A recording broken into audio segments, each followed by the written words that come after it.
ಒಂದು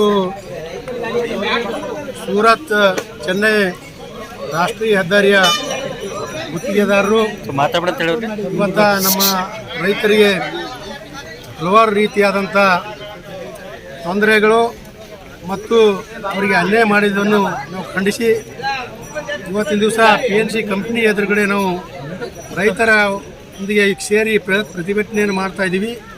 ಈ ಪ್ರತಿಭಟನೆಯ ಮುಖ್ಯ ಉದ್ದೇಶ ಮೊಟ್ಟ ಮೊದಲನೇದಾಗಿ ಬಂದರಾಳ ಗ್ರಾಮದ ಶ್ರೀಮತಿ ಚಂದಮ್ಮ ಕಾಚಾಪುರ್ ಎನ್ನುವಂಥ ಮಹಿಳೆ, ಆ ಮಹಿಳೆಯ ಸುಮಾರು 7 ಎಕರೆ 13 ಗುಂಟ ಇವತ್ತು ಈ ಕಂಪ್ನಿಯವರು ಸಬ್ ಕಾಂಟ್ರಾಕ್ಟರ್ ಇದ್ದಂಥ ಮಾಲ್ಡೀವ್ ಇನ್ಫ್ರಾನವರು ಗುತ್ತಿಗೆಯಾಗಿ ಪಡೆದು ಅಲ್ಲಿ ಮಣ್ಣು ಸಮತಟ್ಟು ಮಾಡಿ ಉಳಿದಂಥ ಮಣ್ಣನ್ನು ಪ್ರತಿ ಎಕರೆಗೆ 3.5 ಲಕ್ಷ ರೂಪಾಯಿಯಂತೆ ಸುಮಾರು 4 ಎಕರೆಯ ಜಾಗವನ್ನು ಇವತ್ತಿನ ದಿವಸ 2.5 ಮೀಟರ್ ಡೆಪ್ತಾಗಿ ಆಳವಾಗಿ ತೆಗೆದು ಇವತ್ತಿನ ದಿವಸ ಸುಮಾರು 14-15 ಲಕ್ಷ ರೂಪಾಯಿ ಅವರು ಕೊಡಬೇಕಾಗಿರೋದು.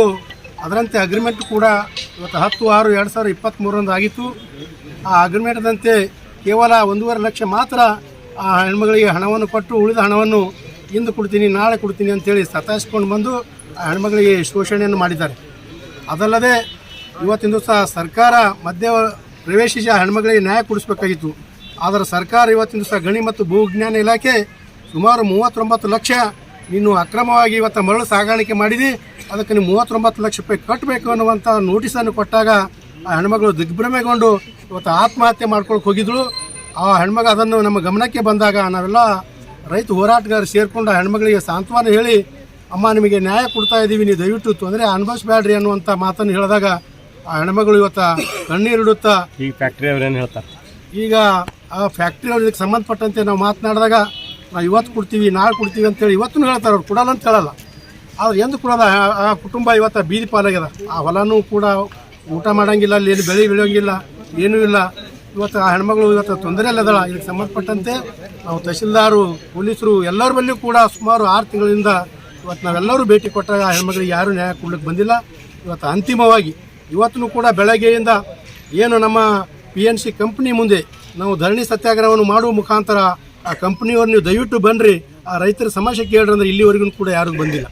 ಆದ್ದರಿಂದ ಇವತ್ತಿನ ದಿವಸ ನಾವು ರಸ್ತೆ ಬರೋದು ನಾವು ಯಾರಿಗೆ ತೊಂದರೆ ಕೊಡಬೇಕಂತಲ್ಲ, ಸರ್ಕಾರದ ಗಮನ ಸೆಳೆಯುವ ನಿಟ್ಟಿನಲ್ಲಿ ಇವತ್ತು ನಾವು ಬರ್ತಾ ಇದ್ದೀವಿ. ಇಲ್ಲಿವರೆಗೂ ಕೂಡ ಯಾರು ಬಂದಿಲ್ಲ ಅದಕ್ಕೆ ಇದು ಭಾಳ ನೋವಿನ ಸಂಗತಿಯಾಗಿದೆ. ಅದರಂತೆ ಮುಂದುವರೆದ ಭಾಗವಾಗಿ PNC ಕಂಪ್ನಿಯವರು ಸುಮಾರು ಏನು ಅಕ್ರಾಸ್ತಿ ರೋಡ್ ದಾಟಿ ಹೋಗಿ ಸುಮಾರು ಸಾವಿರಾರು ನಮ್ಮ ರೈತರ ಪೈಪ್ಲೈನ್ಗಳು ದಾಟಿ ಹೋಗ್ಯಾವ. ಏನು ಪಬ್ಲಿಕ್ ಸರ್ವಿಸ್ ಯುಟಿಲಿಟಿ ಗೈಡ್ಲೈನ್ ಪ್ರಕಾರ ಯಾವ ರೈತರ ಪೈಪ್ಲೈನ್ ಹೋಗಿರ್ತಾವ, ಯಾವುದು ಏನು ಕ್ರಾಸ್ ಆಗಿರ್ತದೆ ಎಲ್ಲದಕ್ಕೂ ಕೂಡ ಸುರಕ್ಷಿತ ಮಾಡಿ ಆ ರೈತರಿಗೆ ಅನುಕೂಲ ಮಾಡಿಕೊಡ್ಬೇಕನ್ನುವಂಥ ಒಂದು ಕಾನೂನು ಕೂಡ ಇದೆ. ಅವೆಲ್ಲವನ್ನು ಗಾಳಿಗೆ ತೂರಿ ಇವತ್ತು ತಮ್ಮ ಮನಸ್ಸಿಗೆ ಬಂದಂತೆ ತಮ್ಮಲ್ಲಿ ಕೆಲವೊಂದು 4-5 ಏಜೆಂಟ್ಗಳು ಇಟ್ಕೊಂಡ್ರ ಆ ಏಜೆಂಟ್ಗಳಿಗೆ ಮುಂದೆ ಮಾಡಿ ಇವತ್ತು ರೈತರಿಗೆ ಇವತ್ತು ಮಣ್ಣು ಮುಗಿಸುವಂಥ ಕೆಲಸ ಈ PNC ಕಂಪ್ನಿ ಮಾಡ್ತದೆ.